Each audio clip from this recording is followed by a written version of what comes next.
So we're going to go ahead and get started with today's content. So as I mentioned, I'm going to be using the information that's going to be related to the compare-contrast paper, along with the discussion of the writing process. Oh, I'm not going to do it this way. I don't like that. It shows up wrong on mine. Okay. So it'll just look like this because I can't share the monitors unless I flip them, and that's not going to happen right now. So we write to learn, okay, and that's something that they are mentioning here on page 2. It's not only about writing to learn, but also trying to figure out what it is that we know about something. Your book says academic writing is a process of figuring out what you think, not a matter of recording already developed thoughts. Okay, and that's very true. A lot of times, we may have a general idea about how we think or feel about something, but never have really sat down to parse out how we got to that. Kind of like what I was talking about the first week of class when we were looking at critical thinking. So when we actually start to dig deep into why we have the information that we have and why we hold the assumptions that we do, a really good way of being able to explicate this is through writing.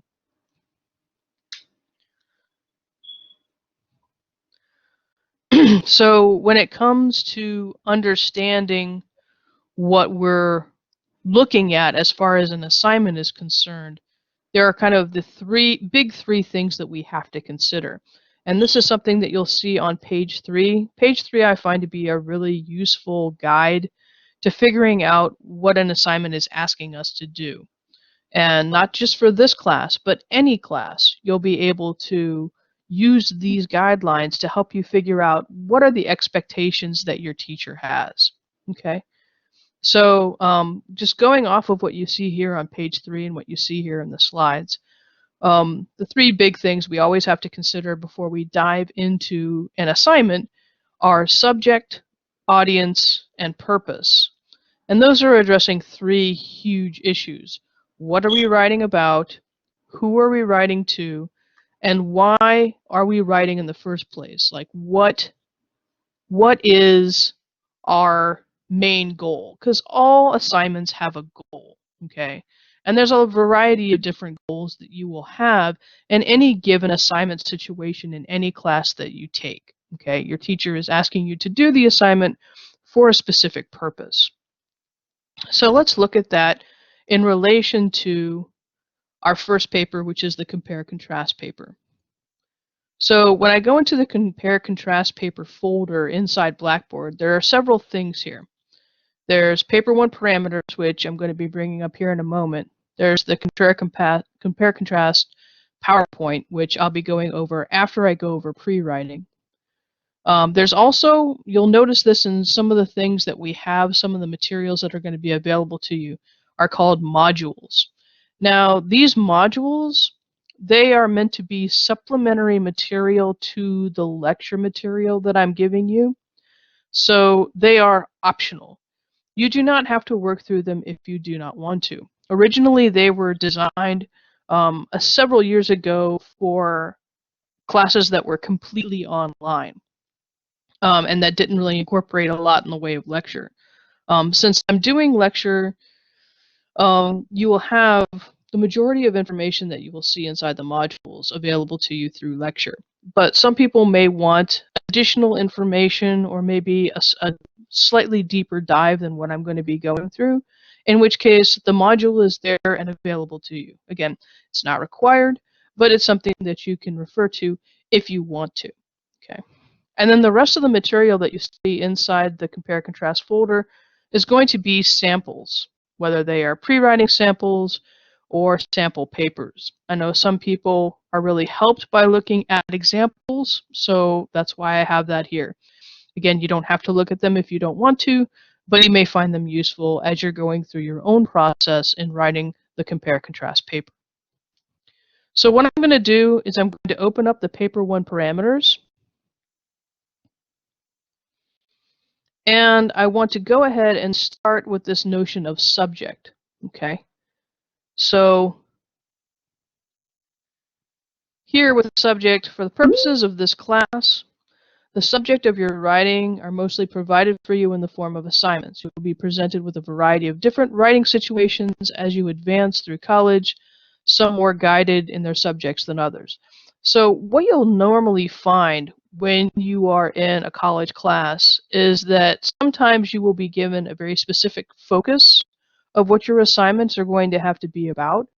And sometimes you'll be able to choose your topic. And generally speaking, students tend to like one approach better than the other. Some people really like to be able to choose what they write about, and some students like to be able to be told directly what it is that they have to do. Um, depending on how you feel about an assignment, that you'll fall into one of two categories. For the purposes of this class, you will have two assignments where you're going to be choosing the topic and you have very little guidelines as to what that topic is going to be. So the first two papers that we're doing, because they are based primarily upon your own personal observations and experiences, and I don't know what those are because I haven't lived your life, then you're going to have a lot of leeway about what topic you're going to be able to use for those papers. Okay. Whereas when we get to papers 3 and 4, I'm going to have much stricter guidelines on what you can and cannot write about. Okay. So the first two assignments, you kind of are more in control about what you're writing about, and that's because the assignments are based on what you know personally. But the last two assignments are going to be more directive.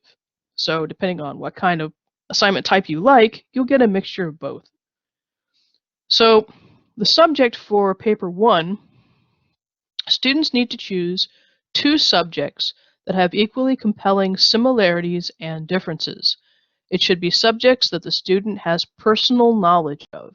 Students must have a balance of similarities and differences, meaning roughly half your paper should be on similarities and half on differences. Do not use the same points as a similarity and a difference. Now, my guidelines are that there are some topics you're not allowed to use, okay? They're not a lot, okay?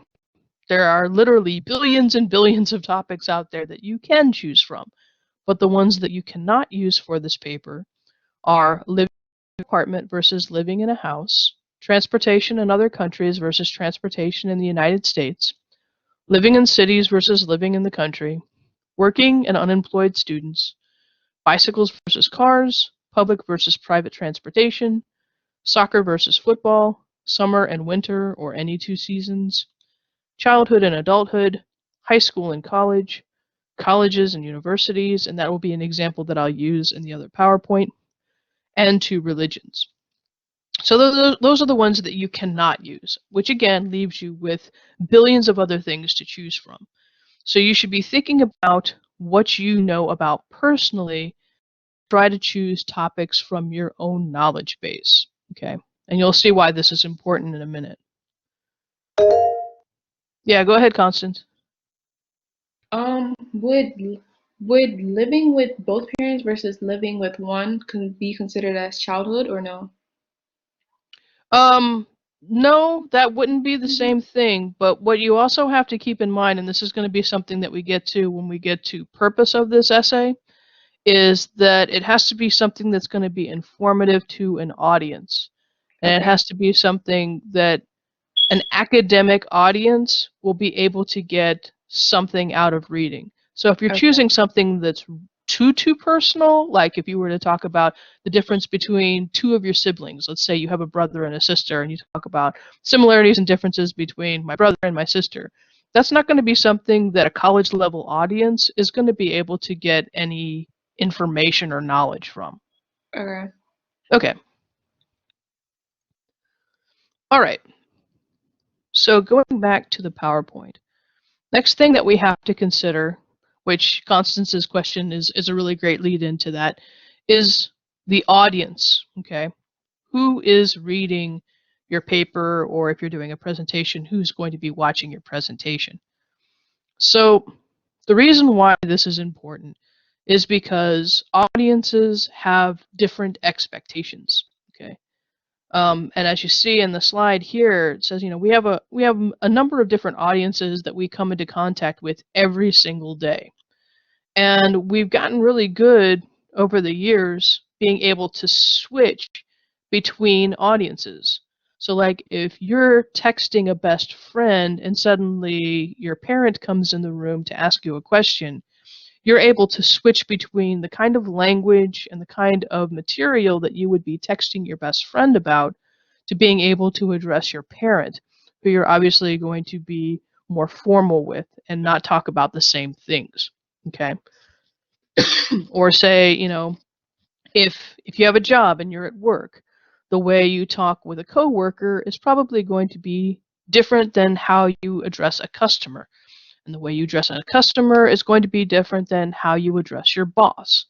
So you're very good at being able to switch between these different levels of discourse based on who your audience is and what your audience's expectations are. Now, starting on the bottom of page 3, and they even continue this over to the audience discussion on pages 4 and 5, academic audiences have some really specific requirements. Okay, they want to see certain things. So let's go ahead and look at what our assignment description says about audience.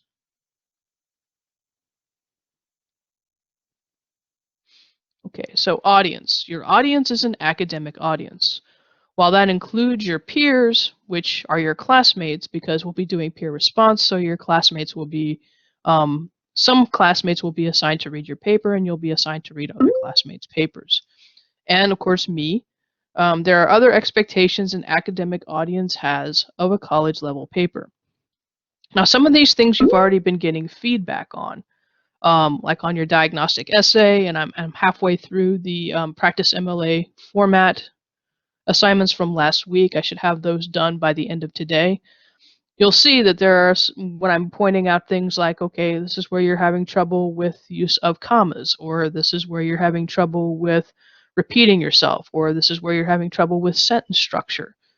So an academic audience is expecting that you have few, if any, sentence level errors, that your writing is clean, that it's professional, that it's formal. But another thing here that I note in the assignment description, and this is really, really important, is level of complexity of the material that you're presenting to your audience. Okay. So for example, let me give you a bad example of this. I had a student once that was working on the compare-contrast paper, and the two subjects that they chose to talk about were the similarities and differences between cats and dogs. And one of their points of difference, and I'm not kidding, was dogs go bark, cats go meow. So if if you're trying to make a point that like a 2-year-old would know, you're probably not doing a very good job of selecting the correct audience and the kinds of things you need to be saying to that audience, because you can make expectations about the people that are in this class. Some things that you can think about is that we do have some dual enrollment students in here, so some people are still in high school, but you can assume at least a certain level of knowledge base, a certain level of age, a certain level of maturity. So you want to make sure that when you are selecting your topic, when you are writing to your audience, that you're keeping these things in mind, that you're making sure that you're not choosing things like a bark meow paper, because while that may be pretty funny to an audience, they're not going to really get too much out of that kind of paper. Okay. And this will be something that I bring up too, especially in the Wednesday Thursday lecture. But you don't want to waste your audience's time. You don't want to be telling them things that they already know. And that's something that I talked about last week with talking about common knowledge and what is considered common knowledge within a particular group, and how, say, you wouldn't need to give a definition of something if the entire group knows what that word means. That would be a really good example of making sure that your level of complexity is on par with your audience expectations. So the third really big thing that you want to consider is purpose. So what is the point of the assignment? Why are you writing it, or why are you generating it? You know, what's the goal? And every assignment has a goal. And in some cases, some assignments may have more than one goal. For what we're doing in this class, pretty much all of our assignments have two main goals. And one will always be exercising your critical thinking skills. That will never change because that's something that we're constantly working on. But as far as like the intended goal of a project, that will be stated inside the assignment description. Okay. But if you look on page 4, middle of the page, they have a number of different purposes that you will likely encounter when you are writing for an academic audience. So you've got things like informing, explaining, summarizing, proposing, analyzing, synthesizing. A lot of the same words that we were talking about when we were looking at Bloom's taxonomy are listed here. Reflecting, call readers to action, persuade and argue. Okay, so these will change from class to class and assignment to assignment. And it's important that your professors let you know what the goal of any assignment is. If they don't know, don't feel afraid to ask, okay? Because unfortunately, sometimes professors kind of think that you explicitly know something and they may not tell you, and you may not know, in which case it's always important to ask. But for like the goals of the assignments that we're doing in this class, excuse me, like the first two papers, the express goal is to inform. And in the last two papers that we do, our express goal is to persuade because they are um, argument papers. Now, if you go on to take English 1020 next, then those classes are going to be about analyzing and evaluating. So the papers that you do in 1020 those are the two goals that you work on, is analysis and argumentation. But there's 4 different second level composition classes. One, the entire class is about argument. Okay, writing about issues, everything you do in that class is looking at arguments. For business writing and technical writing, most of what you're doing in those classes is informing.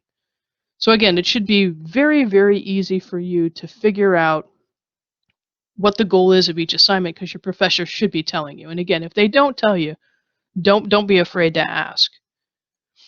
So for our assignment, when we look at purpose of this essay is to inform an audience that has little to no knowledge of the topics chosen. A compare-contrast paper looks at the similarities and differences of 2 subjects. Okay. So in the examples that I have posted, I have professors and students, so I compare and contrast professors and students. Now, all of you know very well what it means to be a student, so I'm probably not going to be telling you much about your own experience. However, you probably don't know what it's like to be a professor, in which case I'm going to be able to inform you on how professors are similar to students and then different from students. And in another sample that I have here, because I like video games, is I've chosen to compare and contrast 2 different video games, Fallout 3 and Fallout 4.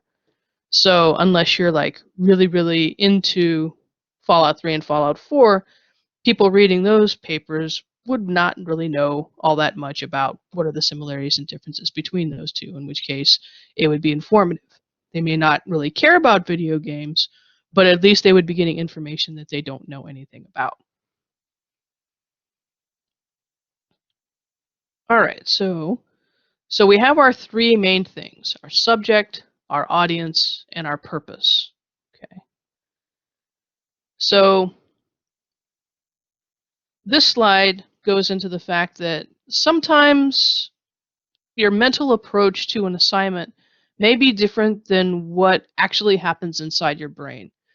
So what not only cognitive psychologists have looked at, but also people that teach rhetoric and composition, is what happens inside someone's brain when they are given a writing assignment.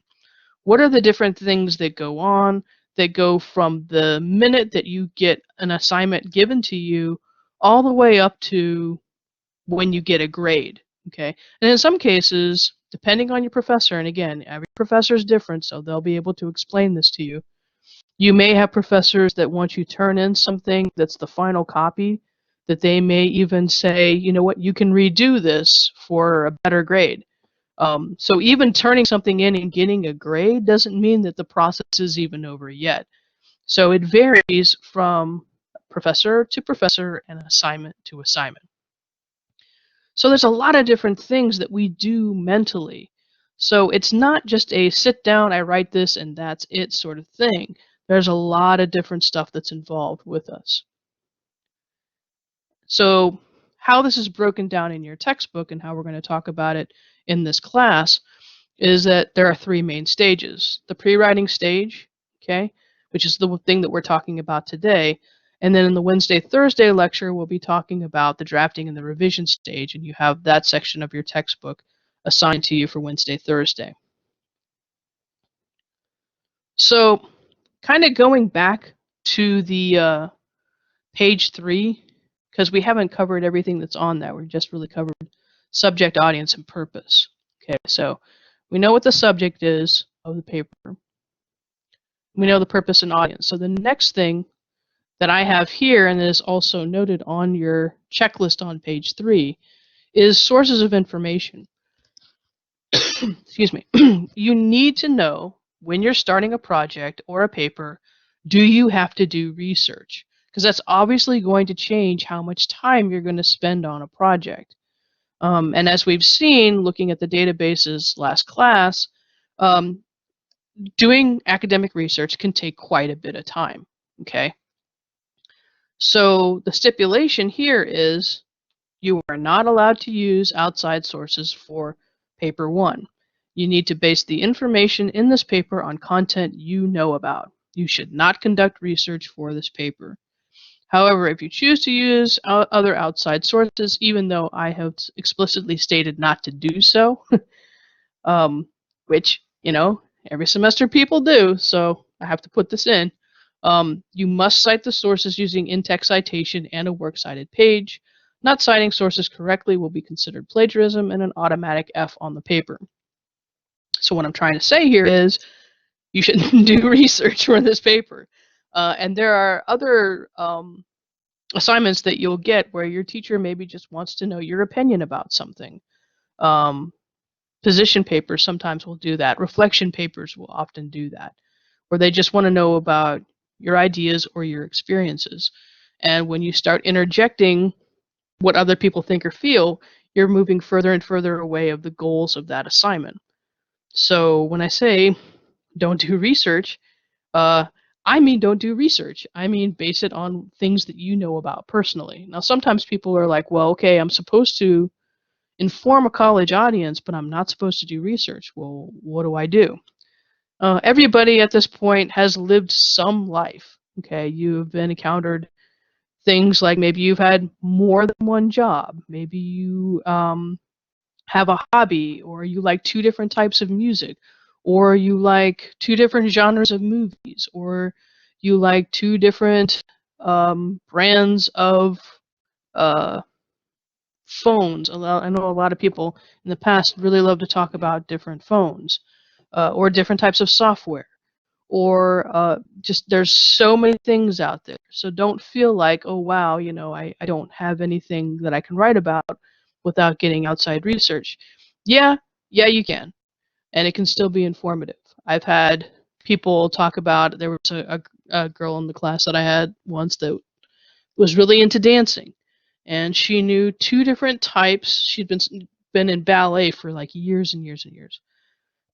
And she knew 2 different styles of ballet dance, and she wrote a great paper on the similarities and differences between those 2 styles. She had personal knowledge of it, and she didn't need to do any research because she'd been doing it for years. I had another student, and I know this is going to sound weird, but he worked in construction, and he did a lot of resurfacing of roads, and he did an entire compare-contrast paper on the differences between asphalt and concrete. And honestly, it was a really, really good paper. So think about what you know about personally, and try to come up with something that is going to be centered on your knowledge base. And if you're not sure if what you've chosen is going to work, you can send me an email and say, hey, I was looking to do this and this. And I can say, well, this is the positives and this is the negatives of this choice. Some cases there are no negatives. Some cases there are no positives. But I can definitely look at what you're thinking about and give you some insight on that. Okay, but just be thinking about what you know about personally. Okay. All right. So length and document style is something else that they discuss on page 3. And this is also very important. How long does the paper have to be? And usually you'll come across 2 different types of professors. You'll have page count professors and you'll have word count professors. If it's a page count professor, they'll say, okay, you'll see something like what you see here because I'm a page count professor. Minimum length requirement for this paper is 3 full pages. If you're in my honor section, your minimum is 4 full pages. Going under the length requirement will result in a significant grade penalty. Students will use MLA format for this paper. A works cited page, if included, even though I told you not to do research, does not count towards your minimum length requirement. Something else that's really important is that when I say 3 full pages, I don't mean you get to the top of page 3 and then you stop. Okay? You'd be like, I got 3 pages. No, you don't. So, here's an example. Okay? See how this goes all the way to the bottom of the page? That's a full page. Now, obviously, if it's an MLA format, this needs to be double spaced. But you can't get 2.5 pages and go, I have 3 pages, because you only have 2.5 pages. Okay? So you got to make sure you meet or exceed minimum assignment requirements. And you need to use MLA. And honestly, again, and then this is no fault of your own, honestly, because I work in the Writing Center. I see assignments given from all different kinds of professors across the school. Sometimes professors just don't do a good job of telling you. So if I get a student that comes into a session and I'm like, okay, well, what kind of format is your professor asking for? And they can't tell me, I literally have to tell them, you have to ask. So even though most professors will be good about telling you all the specifics of an assignment, sometimes they don't. And that's where you're going to have to ask so that you know and that you give them the assignment that they want to see so that you get the best grade that you possibly can. So Thomas, you had a question?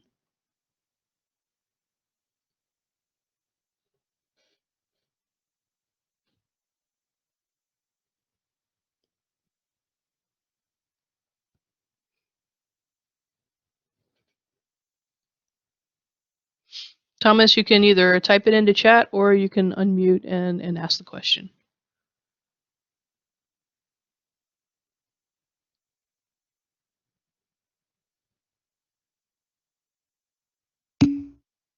How many sentences do you want in a paragraph? Because I know it varies sometimes. We're actually going to talk more about that on the Wednesday, Thursday lecture. So what you're going to see is me talking about how to construct effective paragraphs no matter what kind of assignment you're working on. So if you don't mind holding off on that question until the Wednesday, Thursday lecture, and you'll also see that addressed in the readings assigned for Wednesday, Thursday. Okay?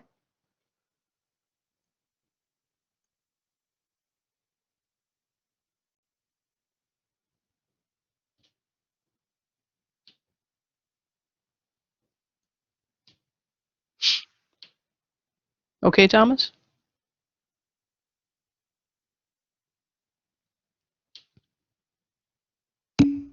Okay, cool. All right. All right, deadlines. Deadlines is another thing that's really super important, obviously, because you want to make sure that you're getting your work in by the due date. Okay, so because we are doing things as a process, we have a writing process, we have several due dates that are linked to our major paper assignments. So the completed draft of your paper is due by next Sunday, okay, so the 20th of September.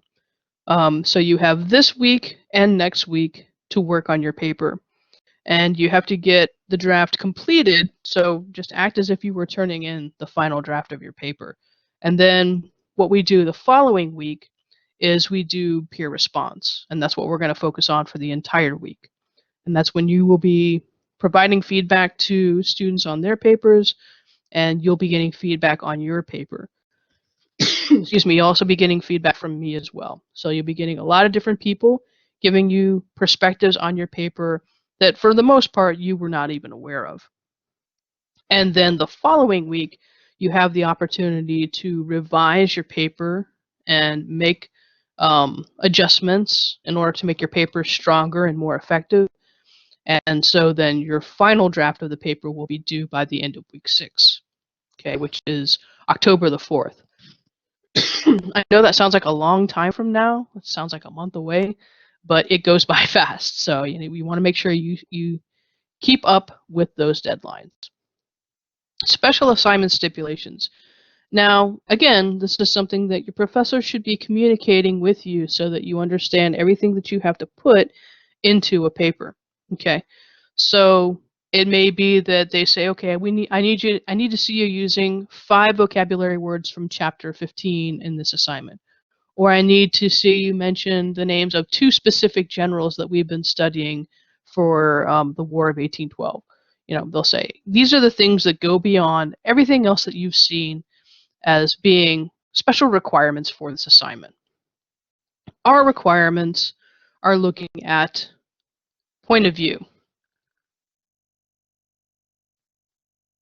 Now, a lot of times when people see the words point of view, they think that means give your opinion. What's your point of view on this? But the point of view that I'm referring to here is pronouns. Okay. So with point of view, with pronouns, there are 3 types. Okay. There's first person, second person, and there's third person.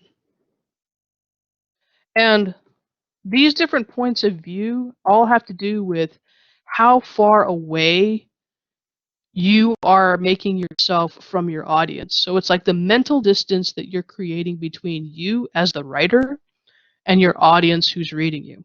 First person is the closest space between you and your reader, because it's all coming from something that looks like your personal perspective. You're using first person pronouns: I, me, my, we, us, and our. Okay, so this is considered subjective point of view. It means that it sounds very opinionated. This is what I think. This is what I feel. Okay. Now, there's nothing inherently wrong with that. However, it does create bias. Okay.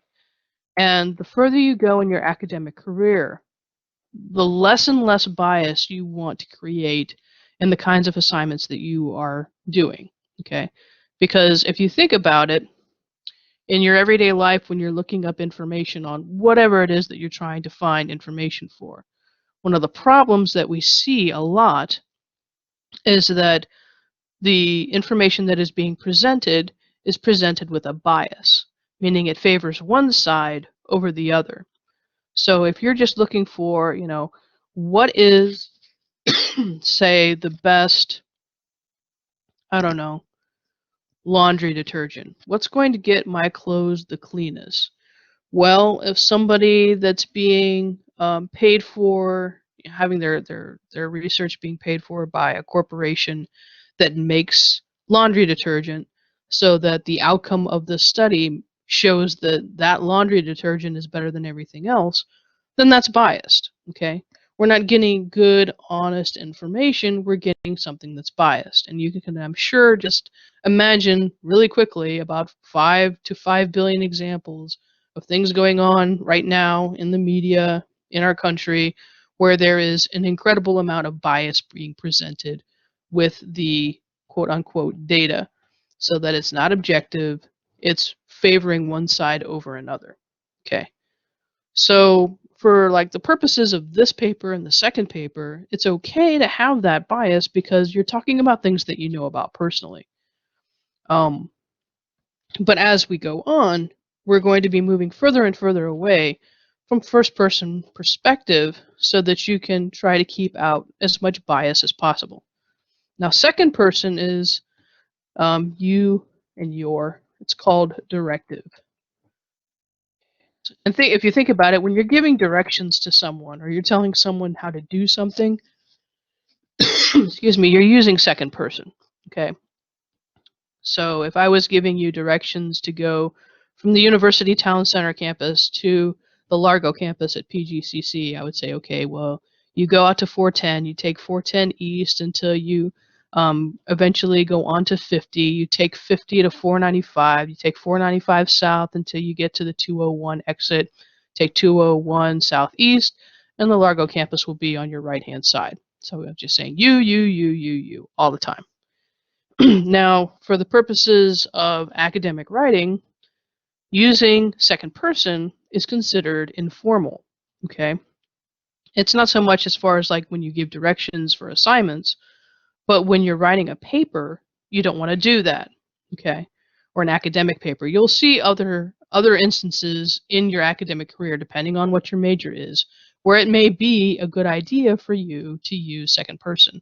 But for the majority of discourse that you see in the articles that you're going to be reading and in the material that you're going to be producing, you do not want to use second person. Okay, so for the purposes of this class, and as you go forward and write in other classes, you need to avoid second person. Okay, and for some of you, that's going to be very difficult, especially if you have children or if you have younger siblings and you spend a lot of your time telling them things that they have to do. You probably use you a lot, or perhaps you're a supervisor where you work and you're telling people what they need to do. So for some of you, this can be really, really hard. What I normally tell students is that in order to get rid of the second person, you can go and do find in your document, type in you, and you can go through, it'll highlight them, and then you can just change them out to first person or third person pronouns. As you can see, these are directions for an assignment. There's a lot of second person in this assignment, right? Third person, he, she, they, their, him, her, it. Okay. This is known as being objective. This creates the most mental distance between you and your audience or your reader. Okay. It doesn't mean that there isn't any bias, okay, because you can still have bias in third person work. It's just that it is not so explicitly in your face the way first person is. Okay. So that's why eventually when we get to papers 3 and 4 for this class, you'll only be able to write in third person. Okay. So again, for paper 1 and paper 2, you can use first person, or you can use third person, or you can use a combination of both. It's perfectly fine to have both types of point of view in your first and second papers. But once we get to papers 3 and 4, you're going to have to exclusively use third person. Okay, so those are just kind of the nuts and bolts to paper 1. I'm going to be getting to the slides for paper 1 here in just a minute. But does anyone have any questions so far about the parameters for paper 1?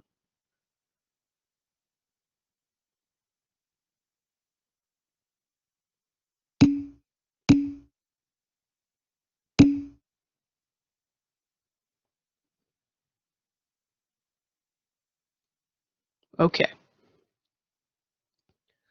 Now, to go back to our readings and our slides, the next thing that they start talking about, and this starts on page 6 and goes over to page 7, is sometimes the most difficult thing that students find when they're working on an assignment is just getting started. Okay. They may have their topic, some cases they may not, but even if you do, it's kind of like, well, where do I begin? For some people, this is known as writer's anxiety. Some people call it writer's block, okay? But it's just that inability to get started. So the good news is there are things that you can do to jumpstart your brain. And it all usually has to depend on what kind of learner you are. Some people are more visual learners, some people are more auditory learners, some people are more oral learners, some people are more textual learners. So it all really depends on what works best for you. So the things that they're talking about here on page 6 and 7, things like talking and listening, reading and annotating text, asking questions, brainstorming and free writing, keeping a journal or a blog. These are all things that are meant to help you just to get started on an assignment. And a lot of times when I have students come into the Writing Center and they haven't started an assignment yet, and they're just like, I don't know where I get started. If we start doing listing, or we start doing just talking and listening, like I had a student actually last week, last Thursday, and she was writing a paper. What was it about? It was for a psychology class, and she was looking at, oh, the professor had asked her, they had a whole bunch of different topics to choose from, but she chose the one that was about, should parents be more friends to their children or more disciplinarians to their children? And we just started talking about it, and she started coming up with all these points, and she had a position that she already knew. And by the time we had done talking for like 15 minutes, she had her entire paper ready to go. So again, kind of pay attention to the kind of learner that you are, and try these different things that are in your book, and you'll see more of them, brought up in these slides. You can always go back and review these slides. But if you've never tried some of these things before, you should give them a shot, because again, the thing that a lot of times people get surprised about is once they get to college level work, they think that they can continue to rely on the things that were able to get them through high school successfully. Okay? And sometimes that transition is very difficult to make, because the level of material that you normally see in college classes is more intricate, more difficult, more complex. So if you are trying to apply methodology that you've used in high school and it's just not working, try some of these other methods to see if there's other ways that you can be successful about engaging an assignment.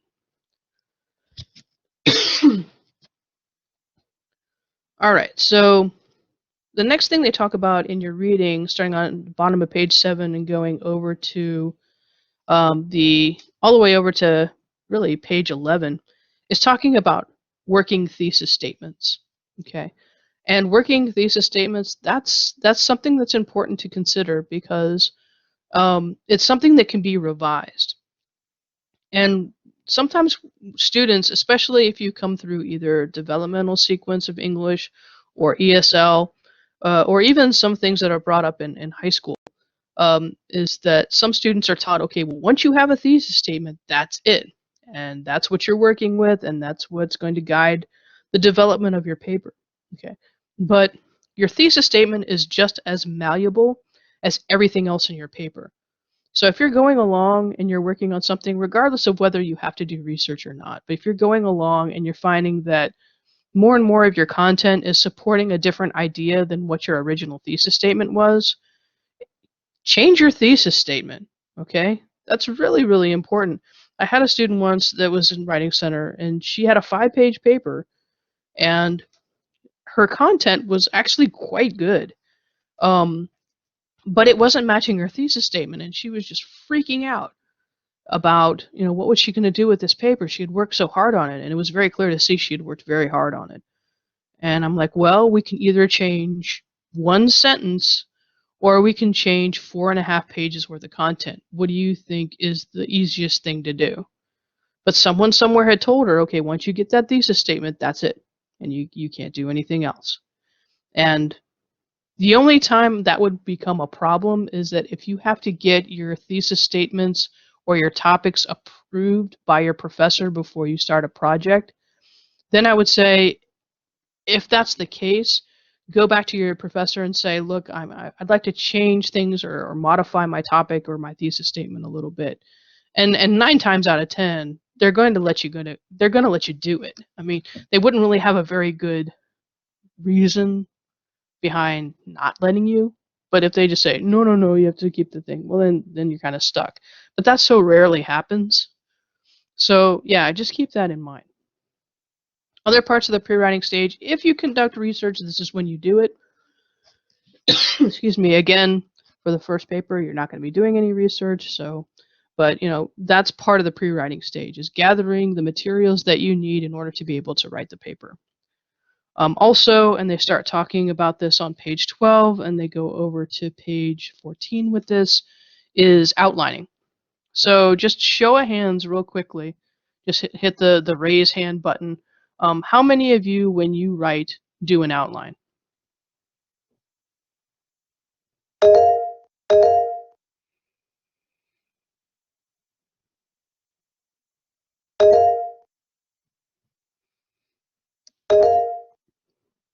Okay, so it looks like we got about 4 people. All right. So, I mean, that's one of the great things about doing an outline, is that it forces you to have um, an organized structure for your information. Okay. And you can kind of troubleshoot things and see where pieces are fitting together, what needs more work, what maybe needs to be cut. So I do not, because Constance was just saying that it was required in her class. I do not require outlines. Okay. However, if you turn in your first paper and your structure is a hot mess, I will probably ask you to do an outline for the second paper. And some of you may have gotten a response on your diagnostic essays. If you just turned in like one block of text, I might have said something like, you really need to pay attention to how you structure individual thoughts and ideas. That is important. But yeah, from the outset, I don't require it. But I will say that for those of you that have problems figuring out where you want to put different things in a paper, outlining can be a great, great fix for that. So again, if you've never tried it before and you're having difficulty, you've got an explanation of how to do it here. You've got in your textbook, you've got some examples of it. So I do encourage you to check it out if you're having issues with that. Okay, so that's where we're going to stop the Rules for Writers part for today.